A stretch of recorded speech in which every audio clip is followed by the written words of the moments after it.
Assalamualaikum warahmatullahi wabarakatuh. Ini masih tentang TNA, sahabat sekalian. Di langkah analisa pada tahapan training needs analysis, kita melakukan penelusuran atau kita menganalisa apa yang menjadi penyebab dari gap yang kita identifikasi tersebut. Apakah itu dikarenakan faktor learning atau non-learning? Kalau dikarenakan faktor learning, maka kita bisa menindaklanjuti dengan memberikan rekomendasi pelatihan apa yang bisa mengatasi masalah atau bisa mengatasi gap tersebut. Atau bisa jadi bukan pelatihan, bisa jadi program-program pembelajaran lainnya. Misalnya bimbingan teknis, pendampingan, mentoring, coaching, dan sebagainya. Nah, selain kita menelusuri hal-hal tersebut atau hal yang menyebabkan terjadinya gap tersebut, ada dua hal lagi yang perlu kita analisa. Shut up and sit down.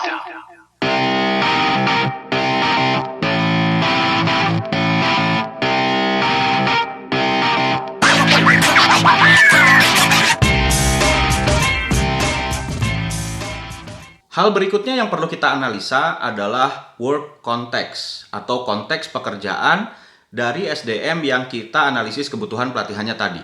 Ya, atau bisa dikatakan juga konteks jabatannya. Ya.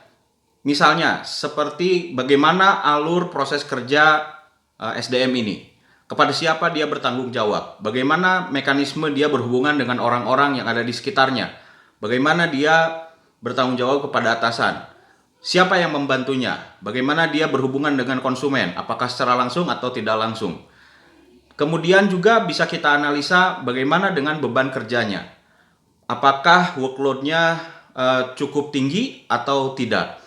Bagaimana juga dengan cara dia untuk mencapai performance atau kinerjanya? Apakah diberikan waktu yang khusus atau misalkan diberikan keleluasaan waktu? Yang penting performa tercapai. Dan paling penting juga kita menganalisa berapa banyak atau berapa besar dia bisa meluangkan waktu untuk secara khusus melakukan proses belajar. Ya, jadi ini dari analisa konteks pekerjaan atau konteks jabatan. Berikutnya yang ketiga adalah menganalisa learners context atau konteks dari pembelajarnya.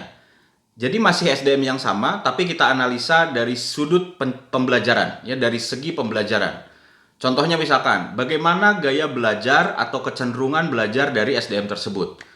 Preferensi metode apa yang dipilih ya ketika belajar. Apakah memang dia senang untuk menggunakan teacher centric atau dia senang terlibat dengan menggunakan learner centric.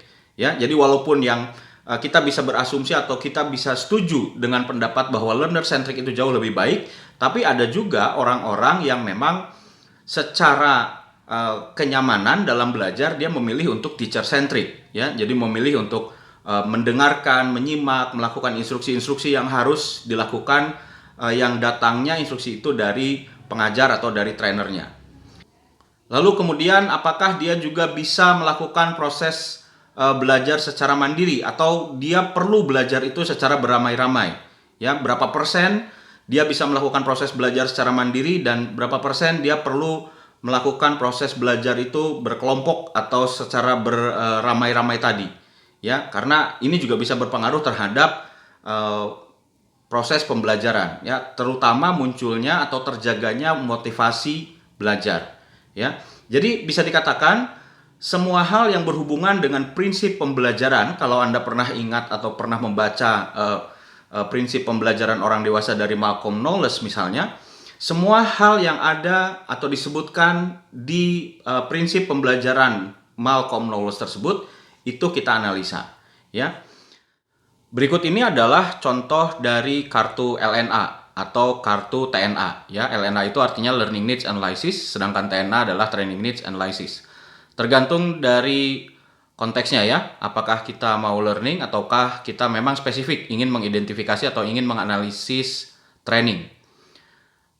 Kita bisa lihat apa yang kita analisa di sini adalah mulai dari faktor penyebab atau terjadinya gap, lalu kemudian ada juga faktor konteks dari pekerjaan atau work context, dan juga bisa kita lihat konteks dari learners atau pembelajar. Nah, apa tujuannya melakukan analisa terhadap work context ataupun terhadap learner context ini? Tujuannya adalah supaya nanti kita bisa mempertajam program pembelajaran atau program pelatihan yang sudah kita rekomendasikan tadi.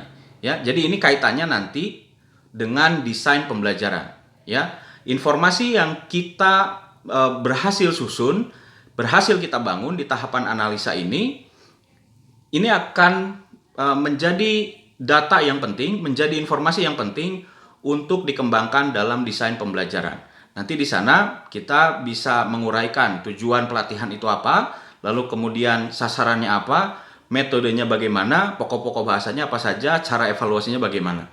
Nah, dengan menggunakan analisa terhadap learners context maupun work context, kita dapat membantu desainer pembelajaran untuk mendesain program belajarnya menjadi lebih efektif lagi.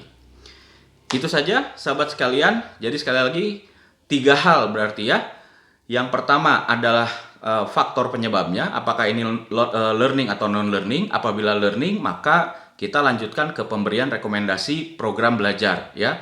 Yang kedua, kita analisa juga learners konteksnya, konteks si SDM itu sebagai pembelajar. Lalu juga yang terakhir kita analisa work konteksnya atau konteks pekerjaan atau konteks jabatan dari SDM yang kita analisa kebutuhan pelatihannya itu. Terima kasih sudah menyimak. Sampai jumpa di video berikutnya. Saya Muhammad Isman. Assalamualaikum warahmatullahi wabarakatuh.